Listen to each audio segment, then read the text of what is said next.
believe 3 of them, but I'm not in them. Yeah. All right, guys. Welcome back to round 2. We have Tony Mason on apparently green-white cats. Dude, cats are great. We'll see if he's actually playing green-white cats. No, I believe it. I know he has the deck. Yeah, he was having some success with it before. Against Luke Browning, who I believe is on green-black Constrictor. It's a deck he's been on for a while now.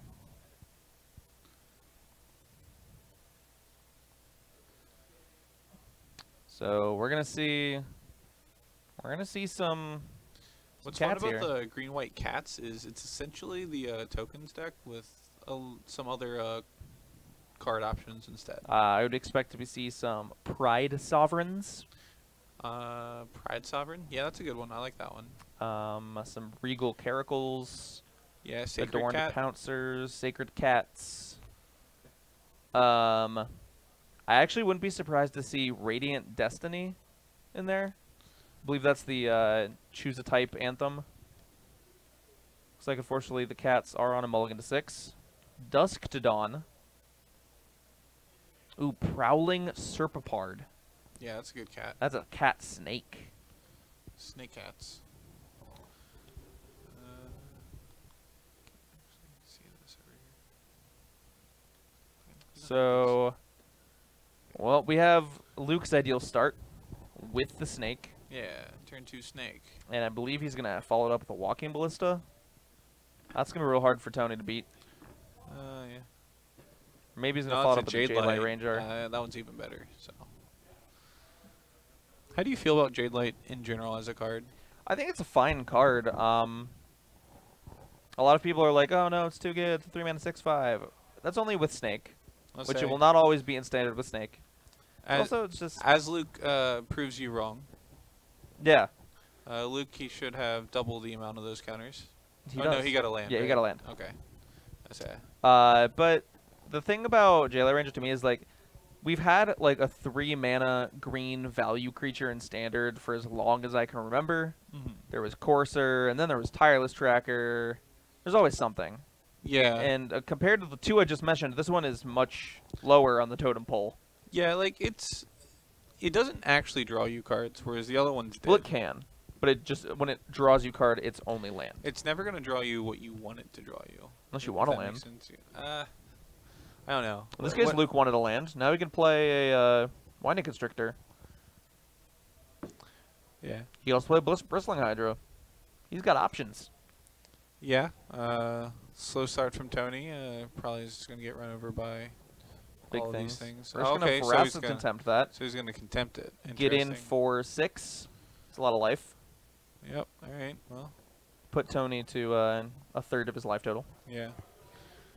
So do you think he's got Hadana's Climb in his deck?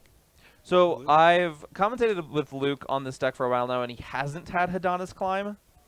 So I would expect him to not, but I actually think if you're going to play green-black Constrictor, I think you should be having Hadana's Climb in your deck. I think the blue splash is worth it.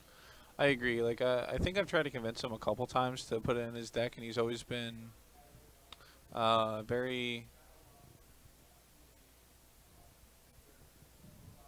iffy on the card. I was trying to think of something better. So it works really well with Winding Constrictor. A lot of your cards get counters anyway, so it flips it faster.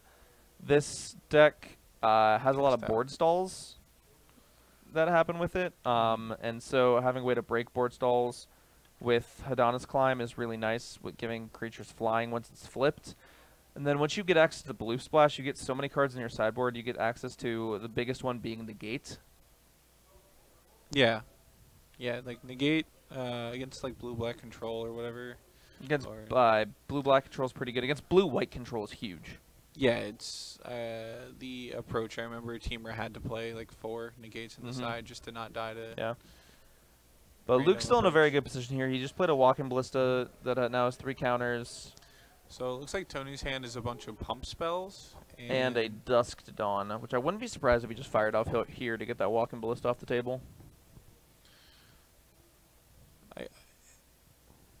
He might not need to this turn.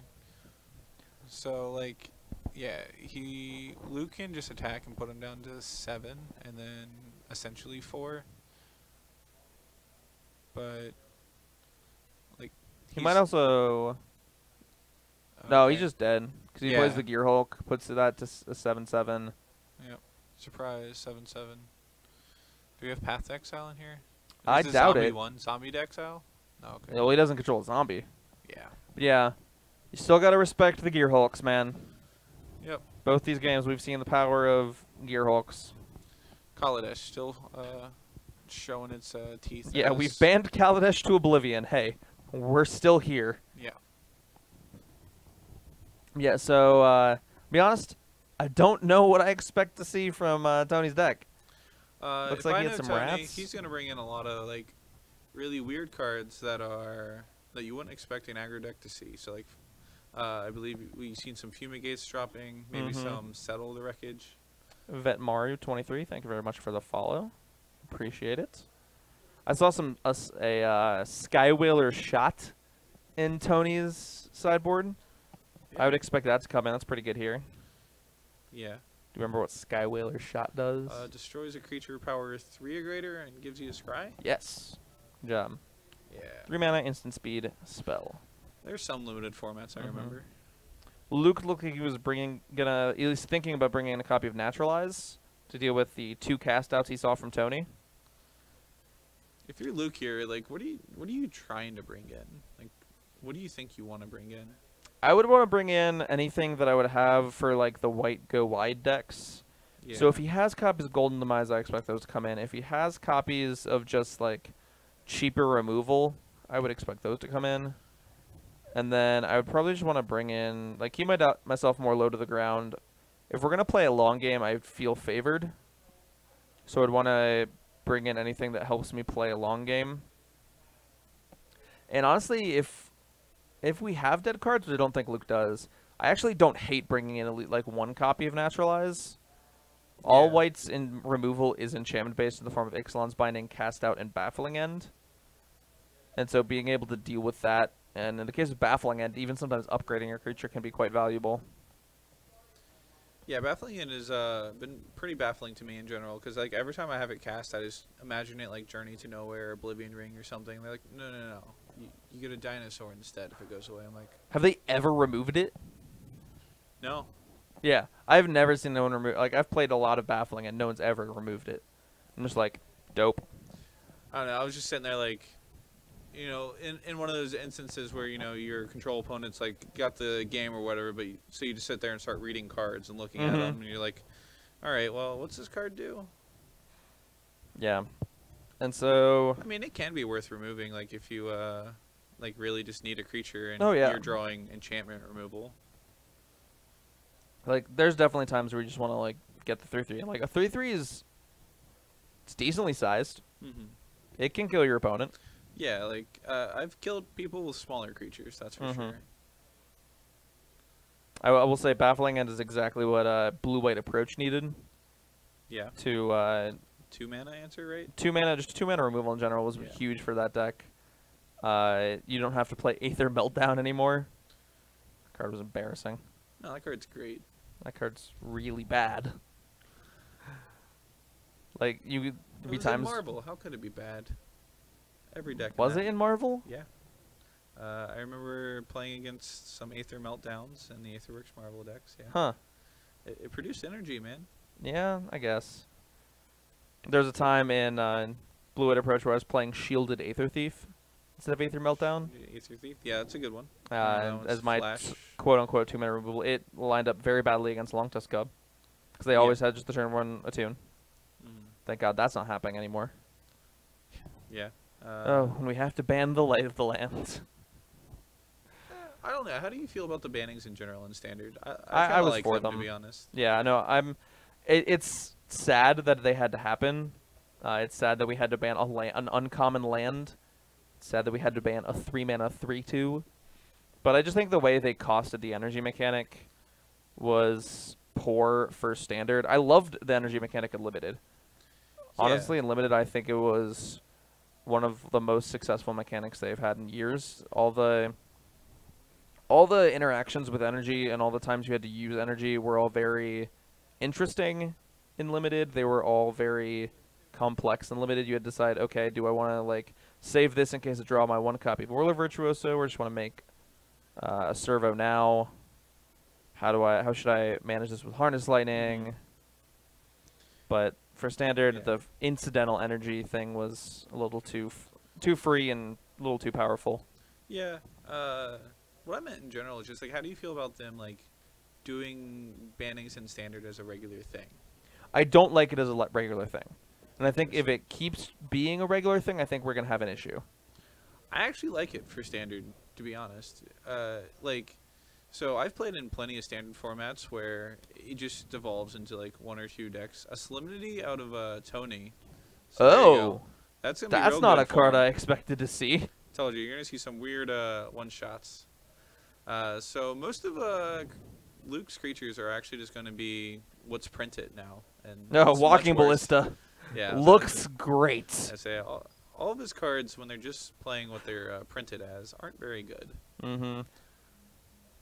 So, yeah, you're talking about you like bannings as a way to shake up standard? Yeah, like every 3 months for standard, you get a new set, but sometimes those sets aren't more powerful than what was previously there. I've been playing standard since RTR Innistrad. So that was the Jundon standard where you had Liliana of the Veil, Thundermaw. Like that was a pretty good standard. You know, he had 4 or 5 different decks. And then you go from there, you go to Theros standard where you had 2 decks. Yeah. Forever. Like that's you just played 2 Yeah, decks. I did not play standard during then, so I don't know what that was. Like I started playing around when Fate Reforged was released. There was just nothing better than Mono Black Devotion because Grey Merchant I believe you. and Thoughtseize and Packrat. Just like, all right, yeah. Those cards you just in general couldn't beat. And then from there, like we went to when we got to Battle for Zendikar in Khans of Tarkir, it got a little bit more healthy until Battle for Zendikar came in, and then you just had people playing 4-color decks with essentially the same couple cards. Oh, see, I loved that. I actually think that around that time, like when Battle for Zendikar and Oath of the Gatewatch came out, specifically when Oath of the Gatewatch came out, and then like those 2 months before Rally was found. Yeah. I think that was a very diverse standard format. There was a lot of different things you could do. I agree. Like every week was being taken down by something different. But like after Rally, it just became like Rally, and then there was 4-color Jund deck. It was like Siege Rhino, Colligan's Command deck. Oh, believe me, I know. I played that deck a lot. Yeah, like I know like those decks were like pretty fun for people, but that was I didn't play standard at that point. Like I just did not enjoy playing standard. It wasn't fun to me. That's and fair. like I wanted Collected Company gone the most. Well, yeah, that card was absurd. Yeah, that card really didn't need to be in there. But then like after that, we got to like Blue White Flash, where like I agree with like the Reflector Matrix is unfun to play against. Like honestly, Ixalan's Binding's a little bit like that in current standard. That's 4 mana. I agree, 4 mana is a lot, but just not being able to play the game is more insulting to a lot of players, especially in standard, than casting spells. I think Ixalan's banning is fine. To me, the Reflector Mage ban was slightly weird. I understood why they did it. They wanted to like stop White Blue Flash, which I actually personally believe White Blue Flash was just a horrible deck. People played it because they like to feel tricky, and then they got paired up against any player who was playing Ishkanah, and they just cried. Yeah. I think the real reason they banned Reflector Mage was because they had just realized, oh crap, Saheeli Rai, Felidar Guardian, and so they wanted to neuter that deck. Because can you imagine 4-color Saheeli with Reflector Mage in it? No. That would have been insane. No. Absolutely insane. But personally, for me, I'm against bans in standard if they can avoid it. I agree that they should avoid it, but I also think that it shouldn't be as looked down upon as a lot of people do. So the main problem with that is standard's expensive. And we already have enough times of people just like getting their deck banned out from under them in Modern. Having that happen to you in Standard, where you're not really going to get to play that deck for a million years anyway. Yeah. Like, to me, that's the most insulting thing that can happen in Standard. Is just my deck being just banned out from under me when I had to pay like $200, $300 for this deck in a format where that shouldn't happen. Yeah. There's nothing that should be that broken in where we have that issue. There's a new infinite combo in Dominaria. I haven't pieced it together. Please enlighten me, because yeah, if I can break a format, I have a chance of going to that Pro Tour. So okay, I would like to know how to break that format. If it's not just blue blue-red. The RPTQ then? Yes. Is it the team one coming up? Or? No, it is Rivals of Ixalan sealed. That's horrible. I've actually been enjoying this sealed format, and I've been playing it a lot, so I feel comfortable with it. Yeah. I don't know, just me in general, I don't like competitive sealed tournaments. That's fair. Helm of the Host and Comba Celebrant. Oh, so Combat Celebrant. I need to look up what Helm of the Host does. Yeah, so it's Helm of the Host. Because I've seen infinite attack steps already for Standard. Oh, with Gift of the Aether. Yeah, the Jeskai Gifts deck. Helm of the Host. 4 mana, legendary artifact equipment. At the beginning of combat on your turn, create a token that's a copy of equipped creature, except the token isn't legendary if equipped creature is legendary. That token gains haste. So yes, that is an infinite combo. That does give you infinite combat steps if they don't kill the Combat Celebrant, which is a 4/1. That's pretty easy to kill. That also requires you to play a 3-mana creature, and then 4 mana on turn, play this 4 mana artifact when a Braid is very popular right now, and then it costs 5 to equip it. Yeah, I'll say. Yeah, this will definitely exist, but these cards, like all the cards in general, I don't think are good enough to see play. A 4/1 for 3 mana is like your creature where if you don't have the Helm that you're kind of like banking on, and 4/1s are just kind of, they died a Firebrand Goblin. Yeah. And that's never going to be good.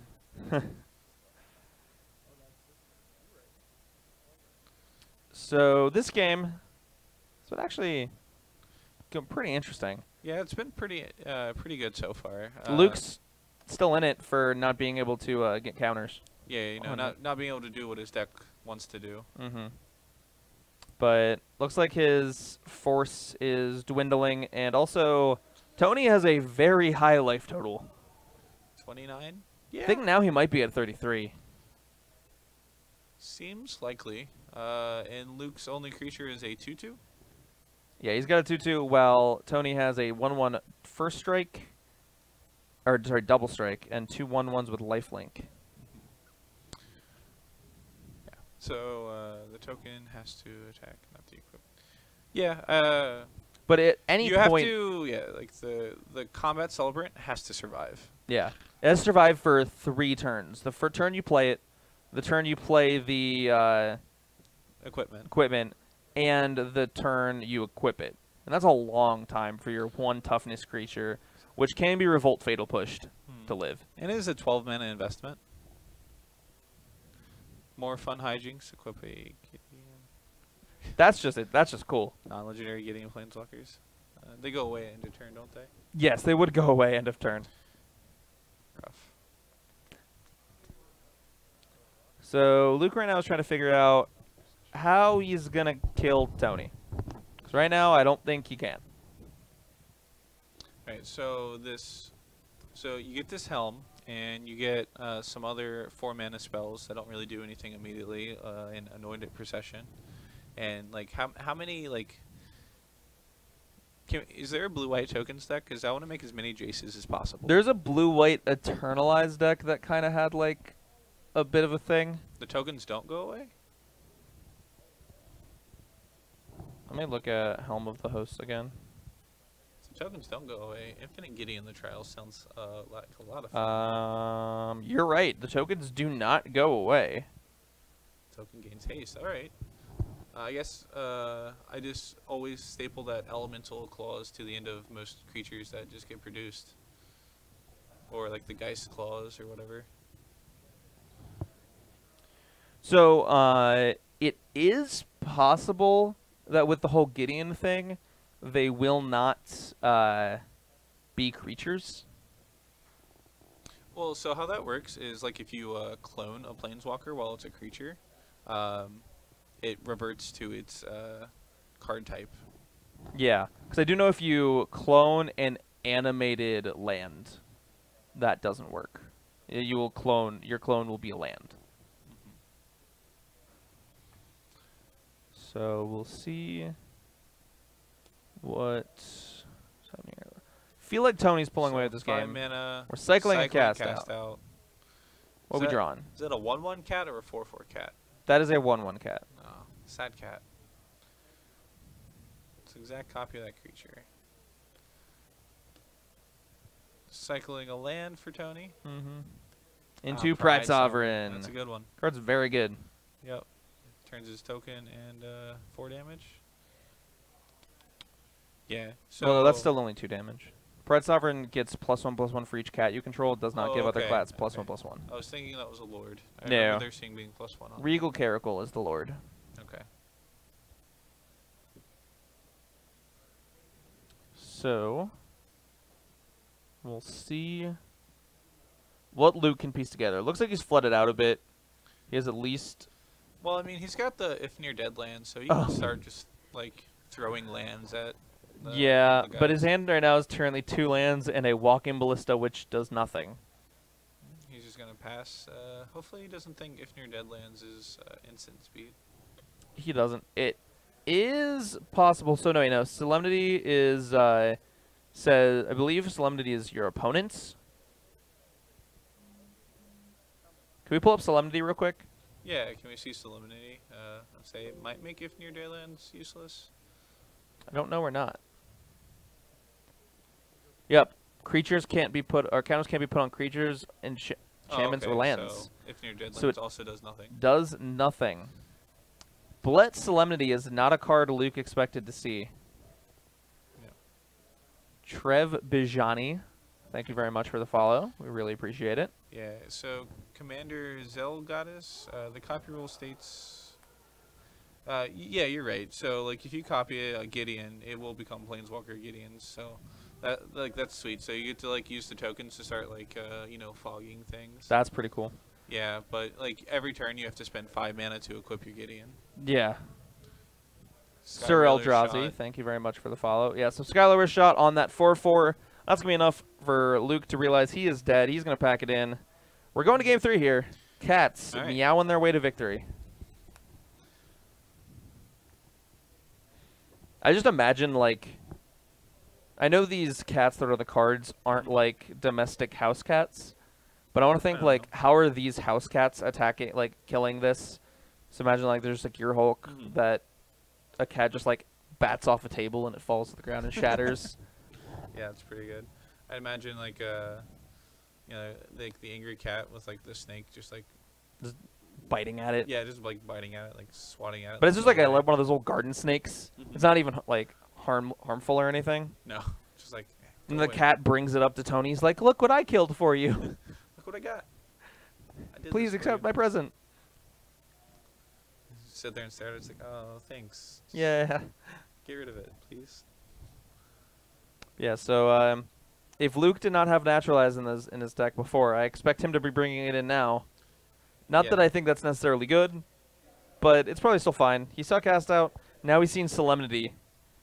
I mean, like, his deck's pretty weak to Solemnity, so yeah. Like, he's going to need something to try to answer it, like, even if it's, like, a duress before it hits. Like, I actually wouldn't be surprised, given how, like, long that game went, if he boarded in. He's got, if I remember correctly, 1 copy of Vraska in his board and then 2 copies of Nissa Vital Force.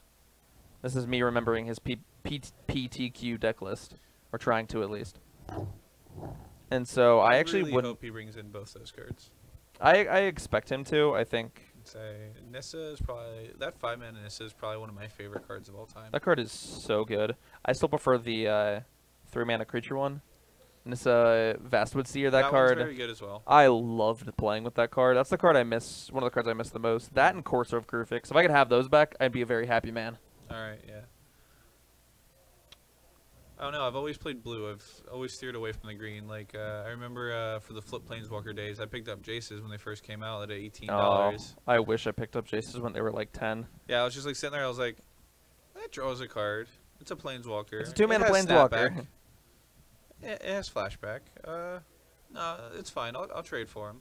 I remember actually I traded Tony. Kithian was the high-priced one there. Why? I traded Tony. He opened a Jace, and I was like, it was like a $30 Kithian. I was like, I'll just give you this Kithian for the Jace. And it was like a $10 loss on my part. And he was like, deal, here you go. I'm like, okay, got my Jace. And about 2 months later, he was pretty upset about it. Yeah, I would have been too. Yeah, that card quickly went up.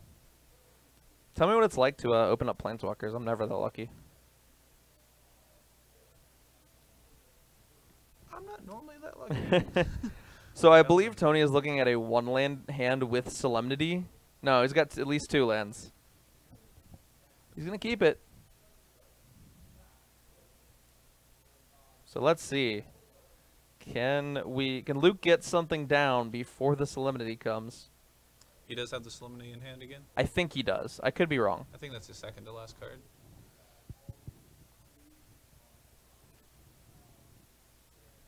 BFZ Kiora is great, Justin. Yeah. What you're talking about. Don't hate on Kiora the Crashing Wave. No, that's not the Crashing Wave. It's the mill yourself for a creature in land. 1. The BF. The Oh, okay. Yeah. I thought it was Born of the Gods. Lifecaster's Bestiary. That's a good card. Okay. I like that one. Yeah. That doesn't care about counters. Yeah, I always refer to that card as a Pokedex, because if you've ever seen the guy who's like holding the picture, it's just him sitting there staring at like a compass or something. That's Well, this game just got a lot more serious. I don't know. Like I feel like Luke is actually in fairly good shape with the Bestiary. Yeah, Tony does need to have some kind of follow-up to actually hate on this, but these Bristling Hydras look a lot worse when they don't give you any energy.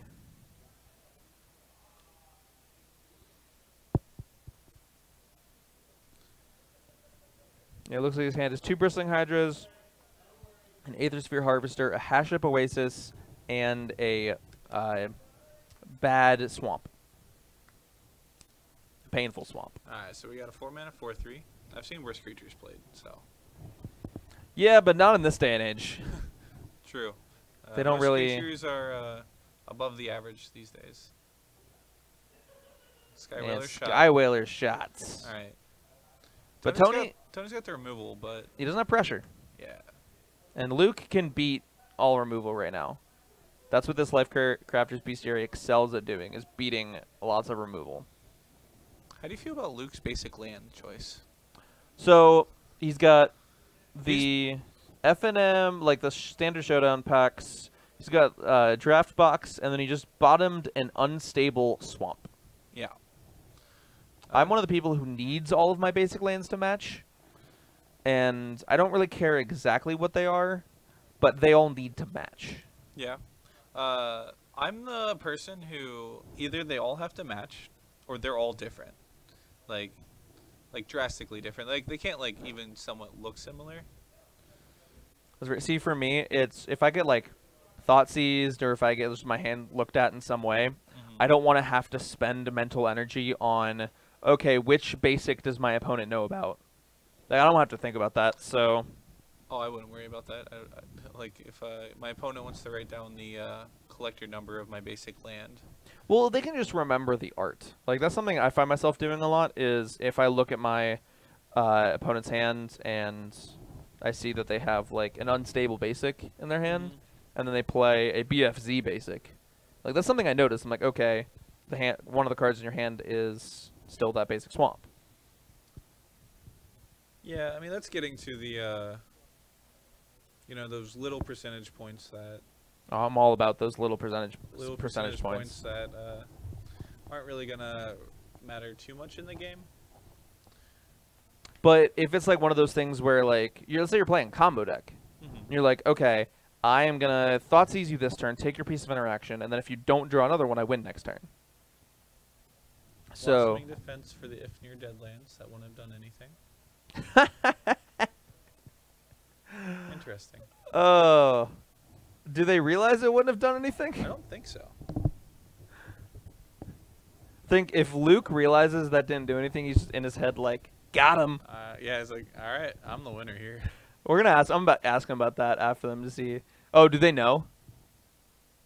We'll Luke get. just trolled him. Okay. Okay. I need to ask afterwards because I think they'll both get a kick out of that.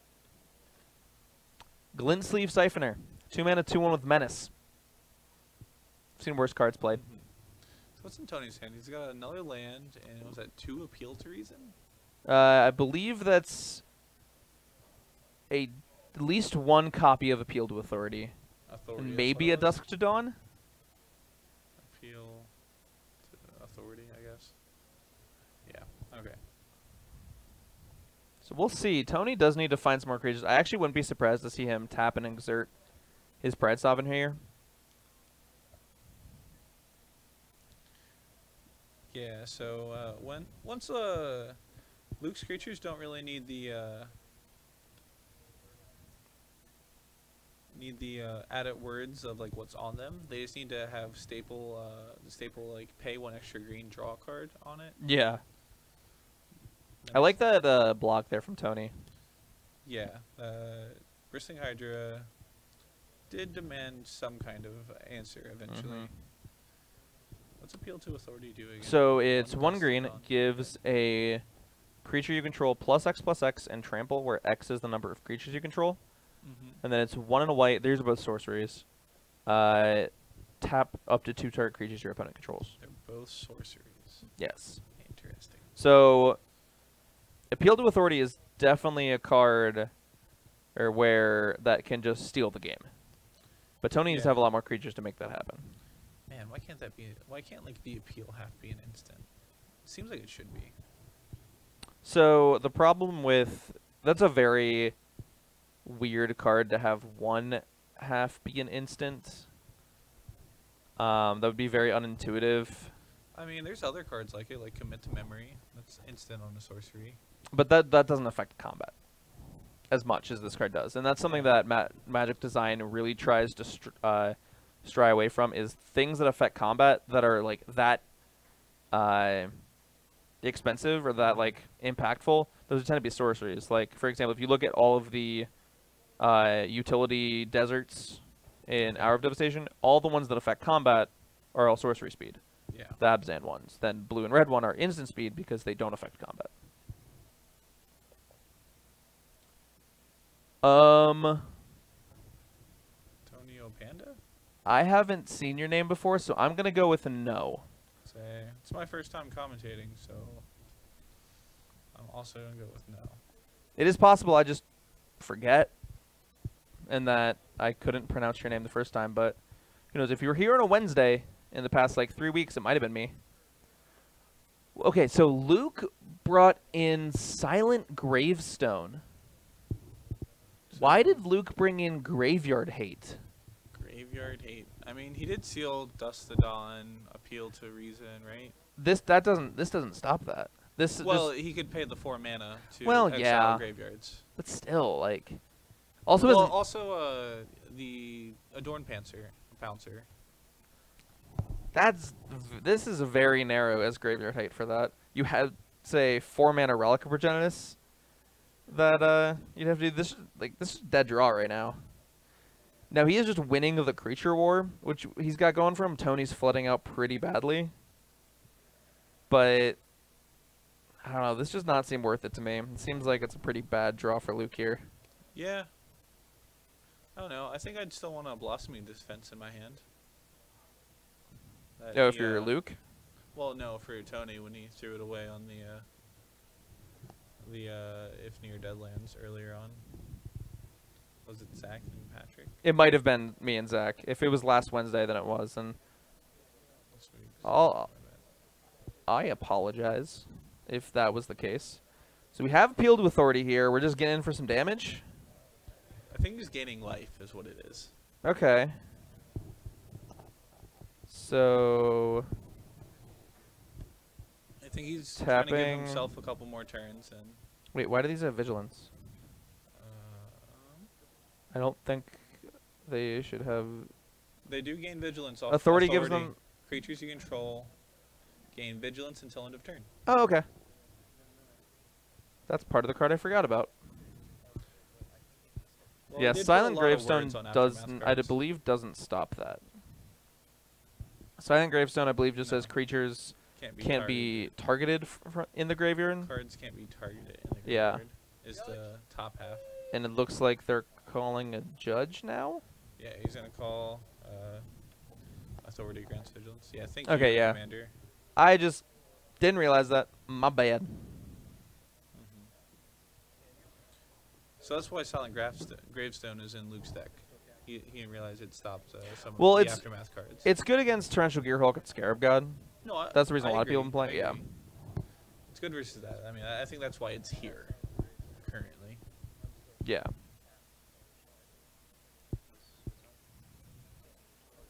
So yep, we have a judge call coming in. Yeah. Scott will be like, this does nothing here, in a nicer way, because that's what Scott does as judge. Sometimes. Sometimes he just calls us dumb idiots and then leaves. He won't say that to your face. He'll say it to mine. afterwards. He says it to my face a lot of the time. That's fine. He did it to me yesterday when I when I tapped a Flooded Strand for mana. Was there an Urborg out? No, Okay. I did it on camera too. That's fine. That's fine.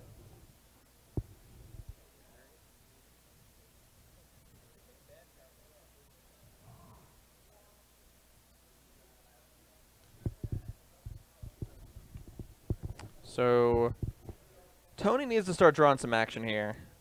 He definitely is behind on board for right now.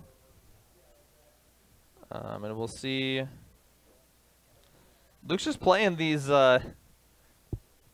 mediocre draft creatures right now. Yeah. 2 mana 2/3s, 2 mana 2/1s. What is this, Hearthstone? We're curving out, and that's all that matters. Everything sorcery speed. It might as well be, right? Yeah. Now, Tony does get to tap and exert his Pride Sovereign, make 2 more 1/1s next turn. That's going to be good. It's going to help him get out from behind this big board. I'm not sure why Luke has not played this Aether Sphere Harvester yet. Maybe he thinks it doesn't do anything. It still is a vehicle. I agree. And as I say it, he plays it. Maybe he heard you. Maybe. I'm pretty loud normally. Yeah. I wouldn't know. So Tony's going to tap. Let's see, what can we draw? I bet you it's land. Oh, there it is. Nice job. You called it. If I know Tony, he always draws lands. Yeah. So, Jay, I think what Commander Zell Goddess was talking about is what Luke would want in this situation. Yes. Not like in general. Ashes of the Abhorrent does stop aftermath cards, and would stop reanimation, I believe, but does not stop the Scarab God. Silent Gravestone, however, does. And I think that's what Luke cares about just a little more in the whole of this standard format. So, Tony can activate Pride Sovereign here, right? And he's got a pretty good block. Like, yeah, like Tony's still in this game, but this Lifecrafter's Bestiary is just going to slowly drown him in card advantage. yeah, like, realistically, Luke doesn't even have very good attacks other than Aether Sphere Harvester. Yeah, I would probably still attack with the Menace creatures, I think. Well, he can just exert the Pride Sovereign and get rid of both of them, which I guess that But gives... that's fine. Like, you're going to win the long value game here. Yeah, I mean, he's already winning the long value game. Exactly. So I want to keep, like, trading off resources with Tony. And these 1/1 cats are a resource. Yeah. Because Tony has nothing going on. The only other card in his hand, I believe, is Dust to Dawn. No, it's another appeal to authority. It is another appeal to authority? Okay. And that's something that Tony can use to steal this game.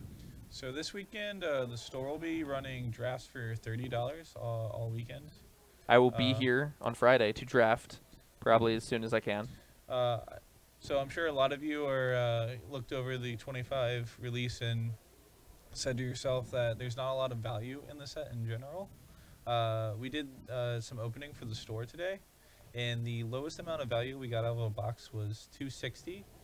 Was $260 in value of cards, and that was only counting cards above $5. That's pretty good. Yeah. How many Jaces did the store pull? 1. And how many boxes? 4. Wow. Yeah. I'm glad I just bought mine online and wasn't relying on the Masters 25 to open them. Yeah.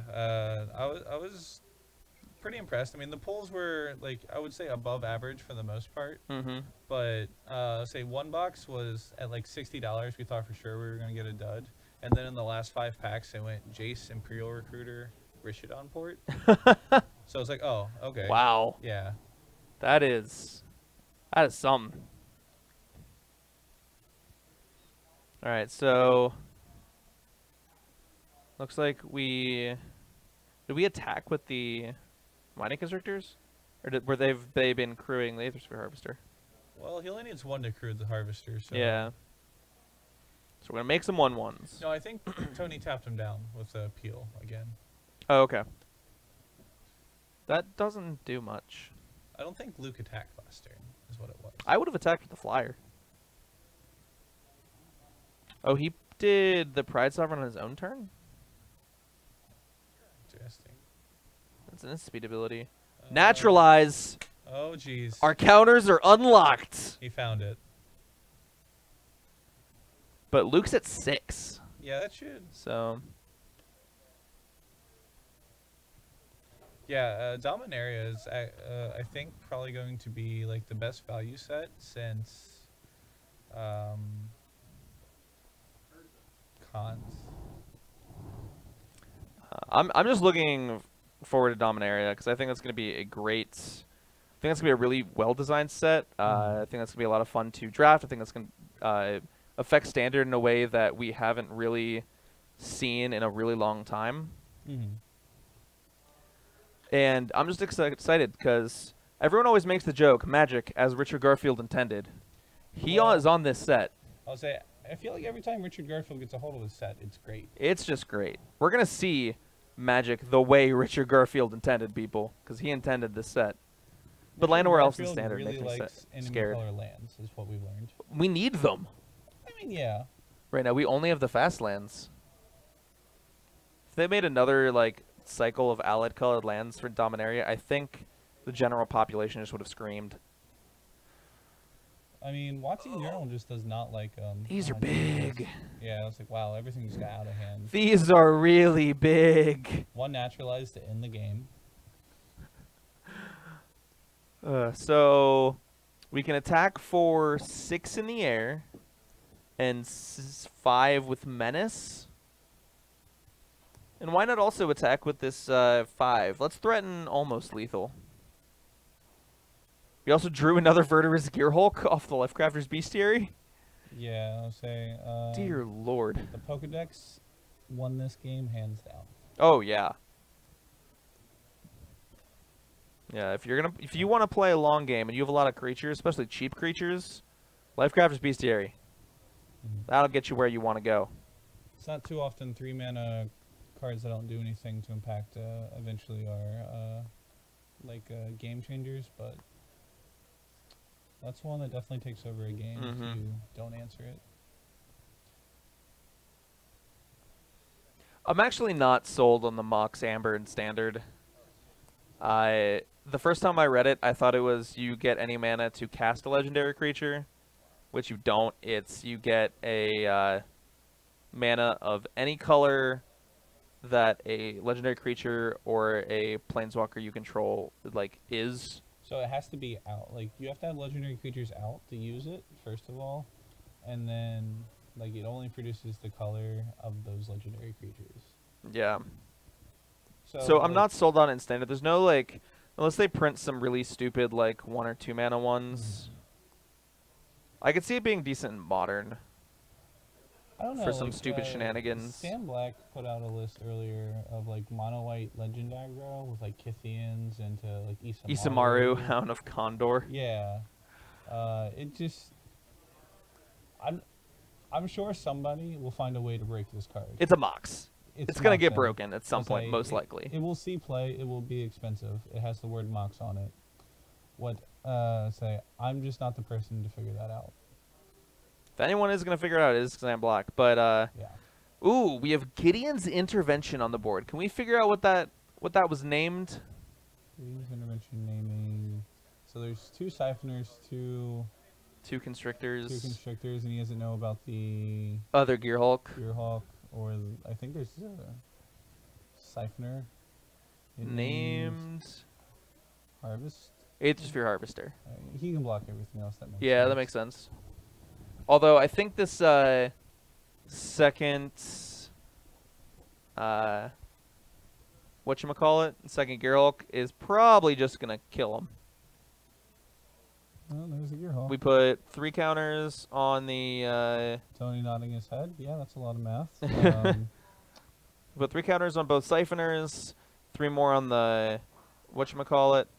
Oh! And a million walking ballistas. So we just kill his blocker, attack him with literally every point of power in Magic.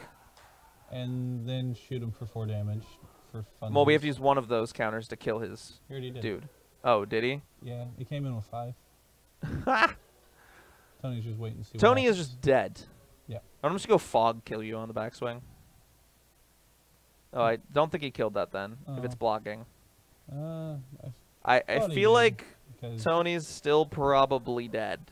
yeah, math is pretty hard, but Yeah, no. okay. Tony's dead. That's gonna be it. He flooded out that game, so that's kind of unfortunate.